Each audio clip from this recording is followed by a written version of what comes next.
assalaamu calaykum. Waa maxay quruxda qalbiga? Maxaad ku qurux badan tahay, balse halkeed ka qurux badan tahay? Quruxda aan ka hadli doonno ma aha quruxda muuqa, balse waa quruxda qalbiga, taasoo muhiim ay tahay inaan ka hadalno. Sida aan wada ognahay, muuqaalka uu Alle subxaanahu wa tacaala noo abuuray waa mid qurux badan, siduu Alle subxaanahu wa tacaala noo sheegay: laqad khalaqna al-insaana fii axsani taqwiim. Insaanka waxaan ka abuurnay qurux midii ugu qurux badnayd, sidaa daraaddeed dhammaanteena waan qurux badannahay.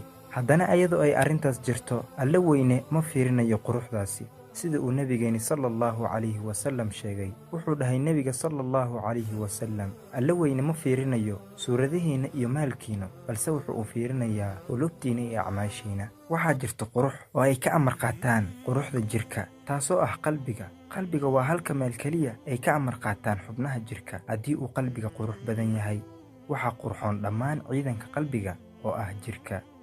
waxyaalaha qalbiga qurxiya oo nuuriya ayaa waxaa ugu horeeya iimaanka Allah iyo rasuulkiisa sallallahu calayhi wasallam, iyada oo ay soo raacaan arrimo badan sida waalidka oo baari loo noqdo, wanaagga, caawinta dadka kale, xusida Alle oo la joogteeya, doola caddaynta badan, iyo waxyaalo badan aan halkan ku soo koobi karin. sidaa daraaddeed, mar walba aan isku dayno inaan qurxino qalbigeena, aanna ku qurxino iimaanka Allah subxaanahu wa tacaala, taasoo oo keensanayso wax walba oo qalbigaa nadiifiyo oona qurxiya.